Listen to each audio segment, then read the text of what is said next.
Itu Terkait protokol kesehatan Pak di Kudus sendiri sekarang trennya sudah mulai.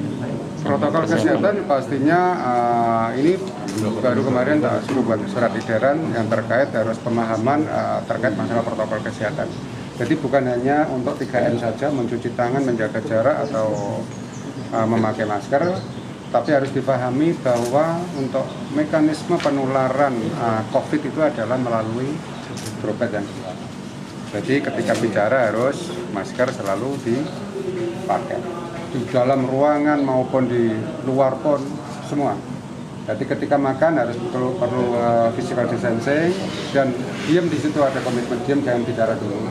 Tapi selesai makan baru kalau kita sudah bisa menutup mulut kita pakai masker baru bisa boleh bicara.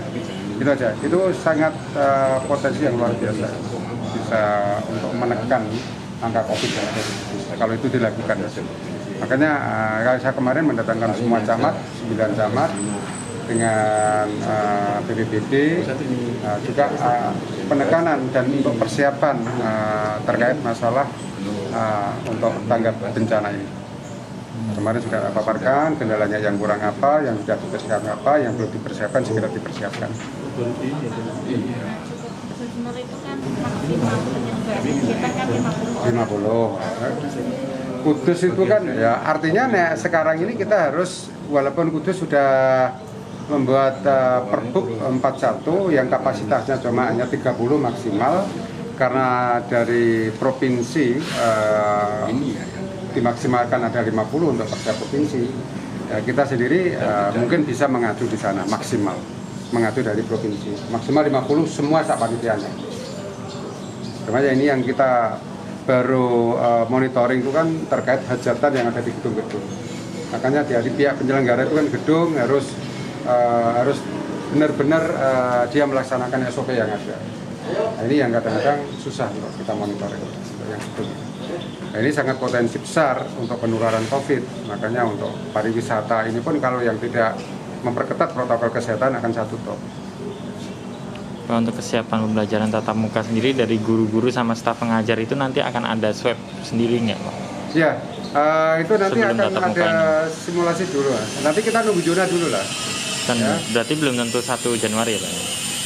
Belum, lihat kondisi di Kudus ini dulu. Kalau ternyata nanti tadi Pak Presiden bilang untuk akhir Desember atau mungkin awal 2001 vaksin akan didistribusikan, mulai didistribusikan. Awal 2021. Ya, maksimal awal tahun 2021 akan didistribusikan. Ini harapan kami setelah ada vaksin sudah didistribusikan, ini pun ya betul-betul aman. Kuotanya ke Kudus berapa? Hah? Kuotanya Kudus Belum nanti? Belum ada. Belum. Nanti yang diutamakan ke siapa dulu berarti Pak? Kalau misalnya Ya datang, mestinya untuk tim medis dulu ya. diutamakan ke tim medis dulu.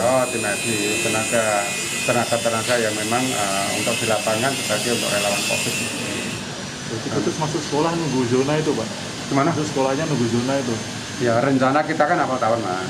Awal tahun kita lihat kondisinya Mas. Karena kondisinya di sini langsung bro ya, kita tidak berani memaksakan seperti itu. Ya kan? Tapi kondisinya kalau paling tidak kuning lah kita berani. Ya, nanti makanya saya himbau untuk semua masyarakat supaya untuk taat dan memperketat atau pendisiplinan terkait masalah protokol kesehatan. Ya, jangan diabaikan. Ini banyak yang kena yang menjadi klaster masih. Dan ini pun tadi saya juga telepon dari perusahaan-perusahaan terkait masalah pasar tiban pabrik rokok yang ada di luar yang tidak mentaati protokol kesehatan baik yang menjual maupun yang membeli.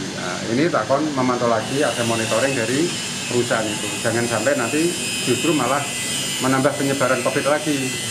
Kita berusaha bagaimana menekan misalnya untuk penyebaran COVID ini. Tapi dengan adanya seperti itu sangat potensi besar untuk menyebarkan untuk COVID-19. Ini harapan kalian.